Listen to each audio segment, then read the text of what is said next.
Hi, I'm Melissa Matthews, and I'm here today with Alison of Let Love Bloom, and we're going to be talking about abundance and how to tap into an unlimited mindset, which is a very interesting topic, and that's why we've decided to talk about it again. Hello, Alison. Hi, Melissa. Lovely to see you again. Again. It's a great topic. It's just that we've chosen to talk about today. I know that it has so many different facets to it and probably opinions as well. So that's why we thought we'd make it a really good topic to talk about today and discuss what's worked for you and what's worked for me, what doesn't work, what people say works but doesn't work. I know, and what I can just see is never going to work. It's like okay, it is such a hot topic, isn't it? Like, it's a hot topic, and you know what? Abundance too. People are looking at it as a monetary point of view, as in receiving monetary. And I can tell you right now, I know people with a lot of wealth. I know people that are just everyday people. They have their mortgage, they live in the suburbs, and I know it's really hard for people to understand that it's not actually how much you've got. It's the appreciation that you have for what you already have. Yeah. Because if your goal is to be a millionaire and to really, make that money and get that, I can tell you right now how many people I know, they go past that. They make it and they've forgotten to enjoy it. They've forgotten what their original goal was, because actually their focus was on making the money. It wasn't about their everyday life. And this is where the struggles come in, and they feel cheated. Cheated. That's a good question. So can you have wealth, money, abundance, as well as, healthy other aspects of your life? Or is it like...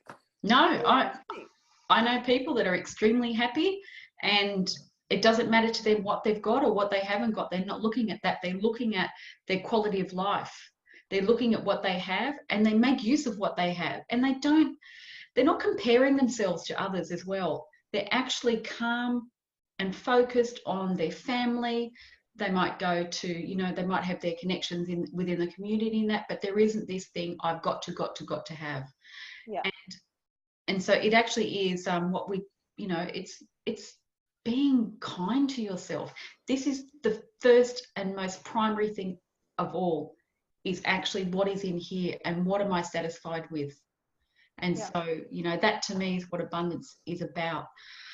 It's not the focus on the money. That is a byproduct of happiness and of focus and of planning and of doing things from a calm state. But what do you think about? Or am I just talking through my head? Well, that's what we're here to chat about. So I guess people have, people have their own different ideas of what abundance means to them. Abundance to me means that, so let's just break it down. So to be abundant, I have had to make it a more of a conscious effort over the years of my healing journey to actually make it a priority every day to focus my mindset, focus my thoughts onto what I'm already grateful and I have an abundance of in my life. And there's been times in the past where, I've been very stressed about money, for example, and a lack of abundance there. But what Spirit has taught me and what I've learned over the years is to, in those times of real worry, is to just take it general and to think about the abundance of other things in my life. And that helps my energy field. So I go down to the beach, I look at the abundance of nature, the abundance of beautiful fresh air. I can just breathe in and out in that moment. The abundance of water available to me at any time to hydrate my body, the abundance of food that we are so blessed to have in this country. And I bring it back down to the most general thing. And what I've learned over the years is that actually then all of a sudden will affect my other areas of abundance. It's like, what on earth? I was just sitting down the beach. It opens up the floodgates. Yeah. And that, you know, amazing things just started to like show up, or, you know, phone calls and stuff like that. So that has blown my mind over the last years. Like, how does that even happen? I thought, you know, I come from, you know, my husband works, he's worked 60, 70 hours a week, you know, works really hard, and that's worked for him. He succeeds in that. And I see so many other people that works for, but it doesn't work for me. It like shuts all my abundance down when I focus on that. So when you have people come to see you, say, what's the main things that's coming up? Like, what generally would come up either for you or for them? What do you feel? Okay, so generally there's 3 things that are very, very important to look at when clients come to me. I look at their energy and vibration and what their emotional frequency score is radiating at the majority of the time. If you're stressed, worried, anxious a lot of the time, on the go, then your energy field is going to actually be very low. Closed, tired, low. And so, you're exactly. not vibing. You're not vibing. And you need to actually be, your energy and vibration and energy field needs to be at the energy frequency of joy, love, happiness, peace, and above that. So technically on the scale, all the lower vibrations of anger, resentment, worry, fear, depression are all 500 and below. Love, joy, and enlightenment is 500 and above. So you, to actually tap into your ability to manifest and connect to the super consciousness and that high vibing stuff, you've got to make it a priority every day to do what lights you up, what brings you joy. Be, you know, proactive in your energy and vibration. So that's number 1. And then also getting into the receptive mode. So many clients I see feel so selfish and guilty for receiving anything, even a compliment, even a friend. They'll throw it back. They'll say, no, I'm sucking it up like a Dyson on steroids now. I used to knock those compliments back. Absolutely, you know? Me too. And it's valid. Like, we give compliments to people for that reason, because it's true and it makes them feel good, and you can see the energy change. And so, you know, but to receive that compliment, that's very different. So when I realized how much my martyr attitude was really affecting my ability to manifest all the things that I had been trying to manifest, it was like a light bulb moment. I'm like, oh my goodness, like, it's like the universe is trying to give you all these really beautiful things via people in your life helping you out.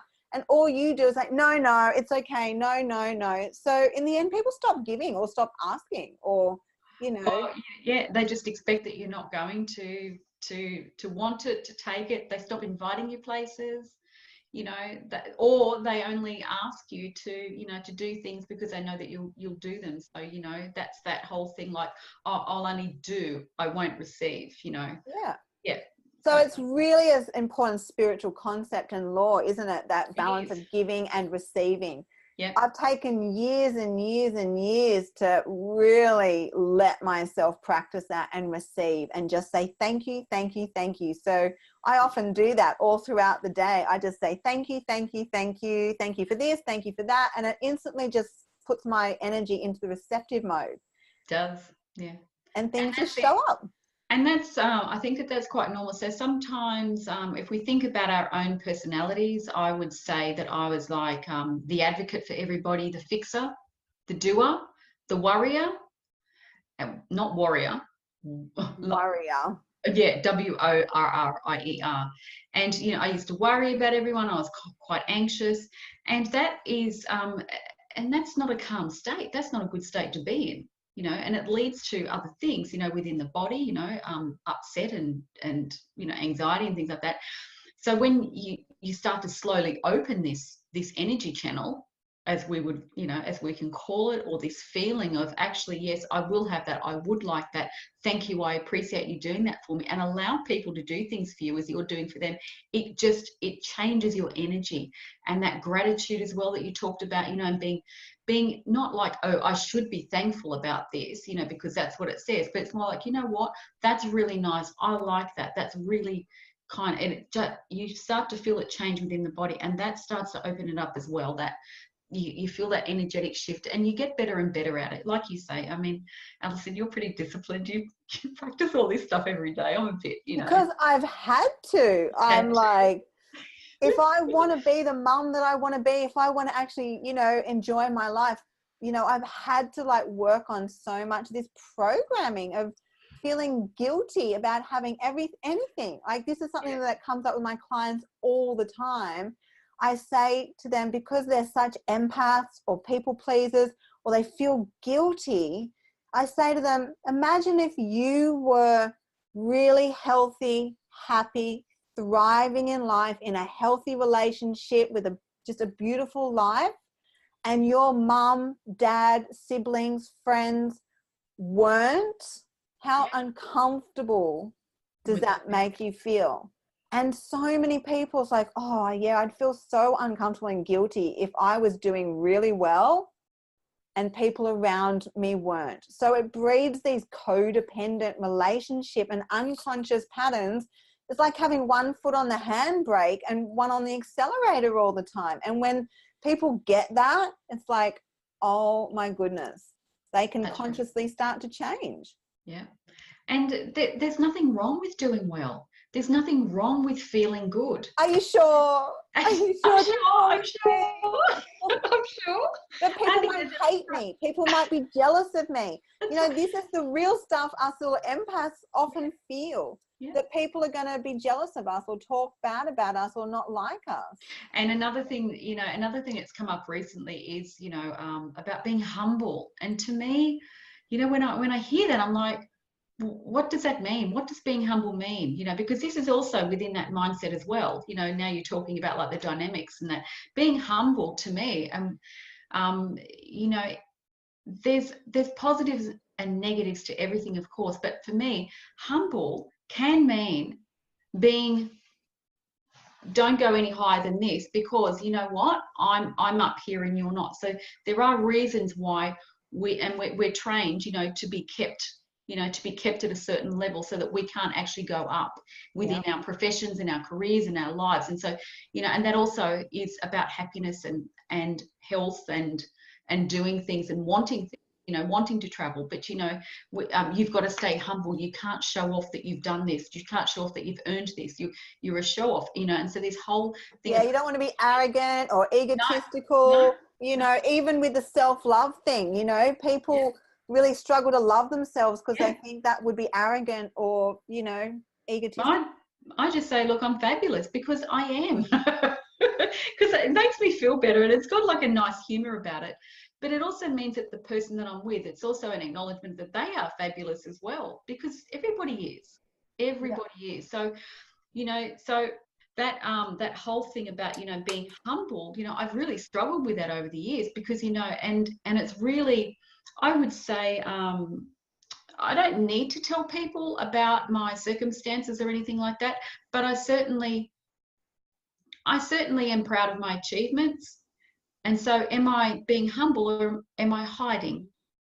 Wow. That's something, I don't want to say, Alison. That's perfect. So these are things, which can come in. We're raised to be modest and humble. We're raised to be modest. We're raised to be quiet. We're raised to be seen and not heard.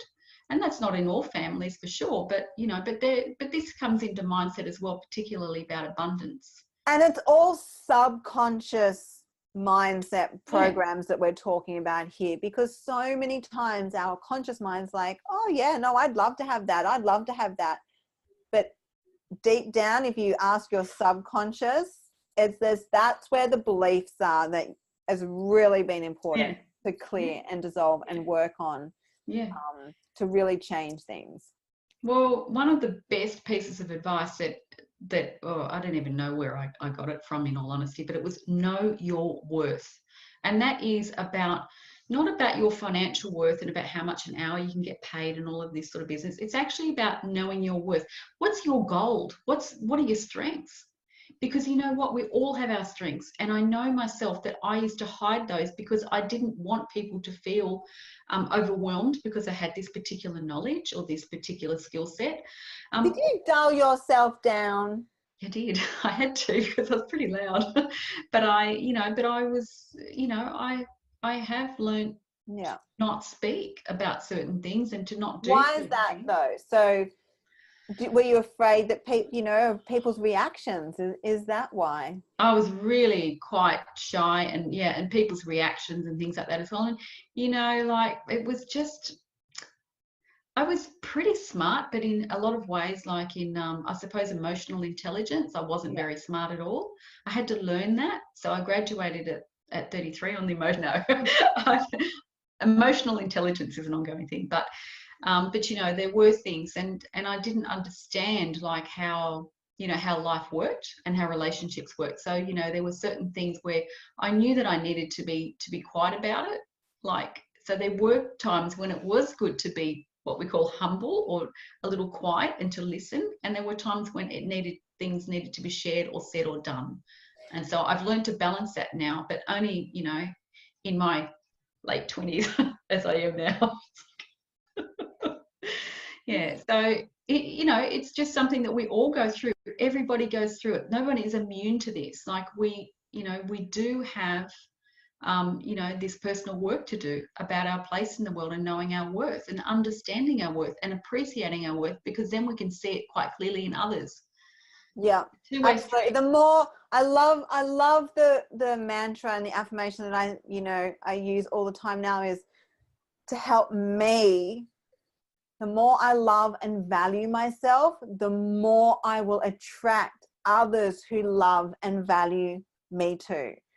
That keeps me right dead center, feeling that this is the best thing for me to do, because I don't want to attract any more people, jobs, relationships, people who don't really love me and value me. So the more we can love and value ourselves, the more our vibration then will go out to attract the people who are capable of giving to us without the strings attached. And I think, that's such a huge thing about abundance as well, like receiving. So many things we feel like it comes with strings attached, or things like. Well, so many times it does, let's be honest, because, a gift is not always a gift. A gift is to be given, as in with no strings attached, no expectation. But this is there's always like an ulterior motive, and so and that can be really tricky. Yeah, it can be really tricky. If you give say if it's say it's your child's birthday and you give them money and you say that it's for this, but then they go and spend it with that. You know what? I just give it, and whatever they do with it, that is it. If I can't give it in a way that just lets them do it, to me, it's not a gift. It's not a gift. It's money with an expectation that they'll do this. It's not a gift. So how do you cope then? Like, I'm just interested to ask, how have you dealt with things if someone was to give you something, but then held you to ransom, or they came with strings? How would you maybe deal with that for your own peace of mind or something? So as I'm older now, I don't older and wiser. I'm a little older and a little wiser. So I'll start by saying that now that I'm an older person, and now that I do my meditation and have that calm time, because that helps me to make better decisions. Good point. Every day. And I don't make decisions based on what people call intuition, like on the spot. I don't do that. I go away out of that energy or out of that dynamic, and I just go away and I just say, you know what, I'm going to come back to you on that. And I'm not going to make any promises. I want to go away and I want to have a think about whether or not this is the right thing. And so I'll go back and I'll think about it, and I might do some meditation or whatever, but I base it on what is right for me rather than what is right for them. Now, 30 years ago, that wasn't the case at all, because you know what? I was just like, oh, that's so wonderful. And I was making decisions that were not in my best interests. They were in the other person's best interests. And when I think back on the way in which it was so easy to manipulate a person like me who is young, I just think, you know what? Those people should have known better. But it's human nature. It's humanness, you know. That's the way that it goes. Funnily enough, those people, and this is like what happens when you no longer attract that type of person, they wouldn't even look at you in the street now, because it's different. Your energy and vibration are completely on a different it's completely wavelength. different. It's not a bad thing, it's not a good thing, it just means that it's you know what, it's what it is. how it is. Yeah, it's just how it is. So, and I also, like, I realize, as you know, that I play a part in everything that I do. And so with gifts and things like that that are given, and with that understanding, I know that it does come back to me and I play a part in it. So I have to take responsibility for that gift as well, no matter what it is, and understand. So I'm pretty good now at not getting myself into sticky situations where I'm required to do something. You know, that's just, to me, that's just like a sale, you know, do it. Well, I think it's totally what you're saying. It's part of our, you know, spiritual awakening and our soul's journey, is that we are becoming more and more aware of our higher self. Ever since the earth energy has, you know, ascended, humans now have so much more awareness to our higher self, to the higher beings. And that's why, you know, kinesiology is great, because it's always tapping into my, you know, a client's inner wisdom, higher self, inner guidance system for the answers. But I teach my clients, you can learn how to do this yourself. Specifically, if you're just, you know, say to yourself, if you've got a decision to make, I always just ground myself, teach them to just ground myself and just tune in and say, what is for my highest good? Yeah. Because it might look all good on paper. Yeah.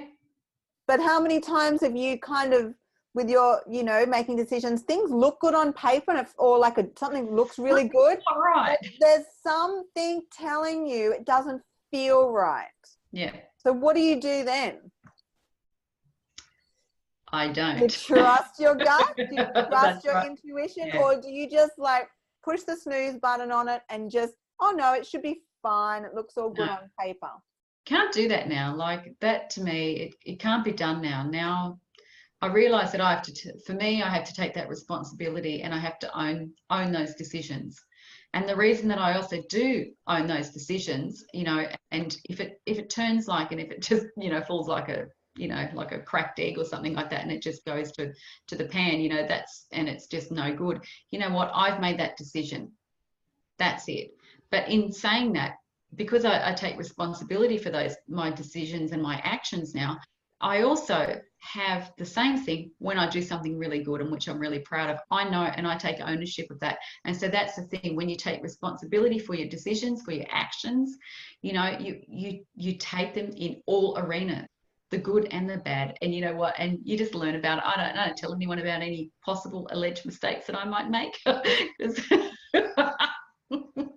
But how much do you now give yourself permission to, like, give yourself a pat on the back and be your own cheer squad when it comes to tapping into the abundance mindset? Like, I've really had to learn to actually be my own little cheer squad and, you know, allow myself to be proud of myself. Yeah. You know, it all taps into that worthiness stuff again. Like, I've had to learn to constantly give myself those pep talks, be my own cheer squad. And, you know, because let's face it, not many people do it. Well, that's right. I mean, I'm the biggest critic. We are. Yeah. Like, I don't need anyone else telling me that I'm doing the wrong thing or that I've done the wrong thing, you know. So, but yeah, I'm the one that looks at my decisions. I'm the one that says, you know what, that's really good. That's pretty good. And you know what, if I am thinking, gosh, that was crap or whatever, you know what, I'll go and have a sleep. I'll go and have something to eat. I'll go and meditate, or I'll go out and I'll go away from it. Because sometimes that is just, it is just like that monkey mind, you know. So really, that's a good point. you Gotta know, look after looking yourself. at your inner critic, looking Yeah. at how much your inner critic, your negative Nancy that's always putting you down, is again making your energetic vibration just so Come down. low all the time. Yeah.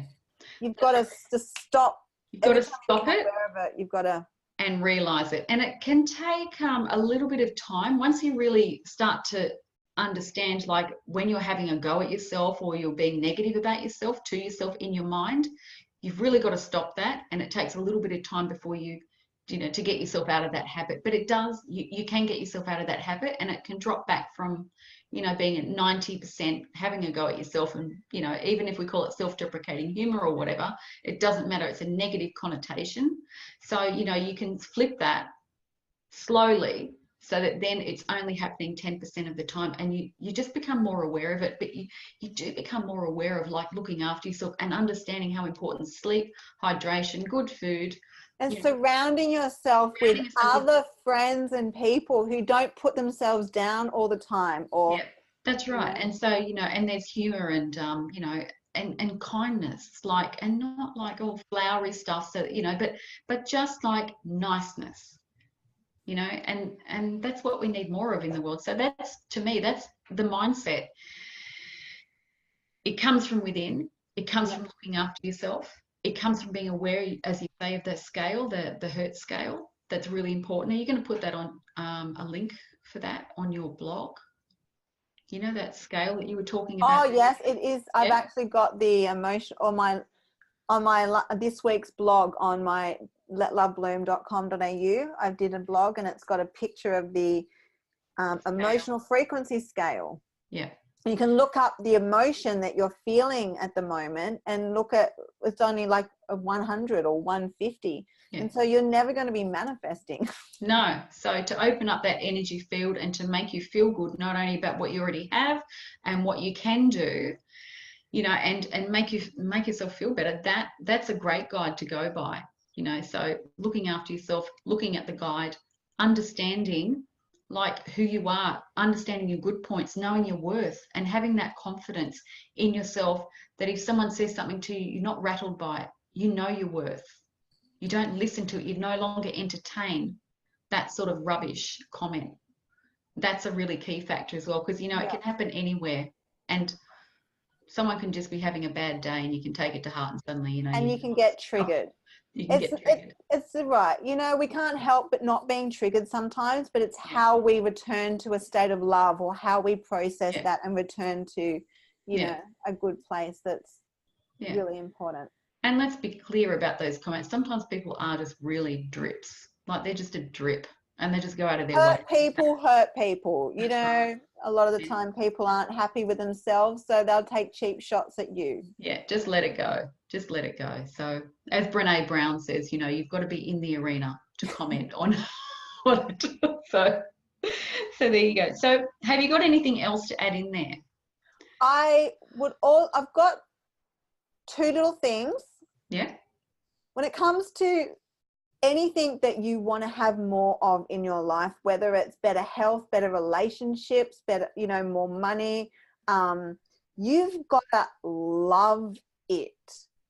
You've got to absolutely love it. I spent so much time feeling guilty about loving money or needing or wanting money, the greed, the shame that's all attached to it.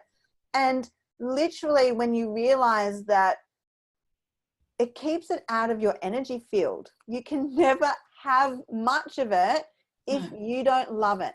And so you've got to really rise above all that mental, emotional programming, and just really start to look at things from a higher perspective of anything that you're not comfortable with or happy to have close to you. And I sometimes practice whatever's in my hand. I just imagine whatever it is I'd love to manifest, you know, holding it out in front of me, putting some magic into it, of course, raising energy, and then bringing it into my heart.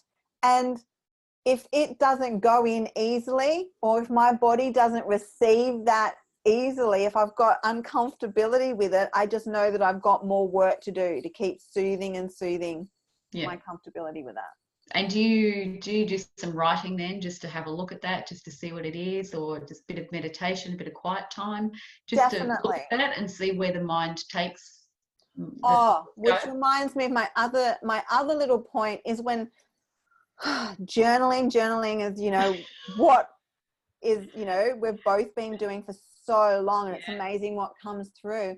But for me, and this could be controversial for some people, it's our unconscious vows and commitments that we could have made a long time ago, not just this lifetime, but past lifetimes of unconscious vows and commitments to not needing anyone or anything, being happy with the bare minimum, lack and scarcity. Those ones, if you resonate, if you've ever realized that you've said these things to yourself at some time, especially after you've been hurt by someone or really hurt, you've gone, well, that's it. I don't need anyone or anything. I'm going to be self-sufficient, independent, do it myself. Guess what? You're cutting yourself off from every good person that can help you and source energy when you don't realize how powerful that statement is. It's done in anger, and it pulls this energy in, and it's actually to me at times it's like a shell. It's like nothing can get in. Nothing. That's it. I can't be hurt. I'm so protected. Like my auric field is like, you can see it sometimes. Like I'm so protected that nothing can get in to hurt me. Well, that means nothing. That means nothing. And so it's very, very limited. And for, and I've done that myself. I've realized that about myself as well. Like I've cut that because I didn't want anything to come in. That's how I said it. Whereas, like bringing in that source energy, like down and through, everything, and just being calm, like that opens it back up again, taking it from a state of anger and hate at times, Yeah. And, even gossip and things like that as well, it does a certain thing to the body, the energy field. And so, that's why sitting calmly and being and looking for good things or just, getting yourself out of that, it actually helps you. It doesn't, your auric field, I must say this, your auric field is not compromised when you do this.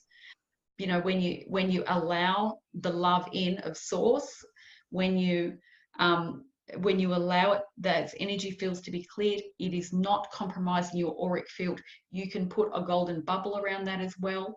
Understand that you have that option.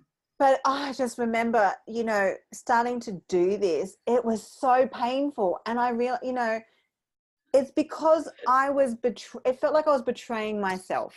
Yeah. So if you really feel like receiving things or letting people into your life or good things is so uncomfortable for you, it's because of this old promise that you made to yourself. So starting to do this can make you feel like I'm betraying myself. So it's really important that happens, that, and me and Melissa can help you with clearing those vows as well in our sessions and just making that whole process integrate better. Yeah. So, okay. So are we going to wrap this up now? Sure. Have you got anything else you want to share? No, I think that I've actually got it. But, abundance, it comes from within. It comes from a sense of confidence within yourself and within your knowing that you are good and that you're good at what you do. And then everything else radiates out from there. And yes, if you want to earn the money, because for some people that is important because they do things with their money and they want things and it's okay. That's right. But the sense of balance and happiness and joy through family and connection, not only with your community and with yourself, is very, very important. And that you give generously. You give generously through your kindness. You don't have to give through money. You can give generously through kindness, through a smile, through, however you feel comfortable with giving. And it does come back. It's like people when they move into a new community and they find a great group of people and they feel really relaxed. It's like that. It's this welcome. It just is a great feeling to have. So that's all that I can say. But but if We could probably do another show like this. There's so much we could talk about. Good. And we do welcome your questions. If you have any questions, you know, that you would like us to talk about, then please do that. And but otherwise, you can find more about me on my website, including the links to social media on melissamatthews.com.au, and Alison, my website, yeah, letlovebloom.com.au. All the links, social media, everything's on there, so check it out. Alison does her readings and kinesiology both on the Central Coast. On the Central Coast, in clinic, or by Skype and phone. And I do the same. So I do readings and also spiritual development as well, but you can check those out on the website. So thank you very much for joining us today. Thanks, Melissa. Bye. Bye, everyone. Bye. Bye.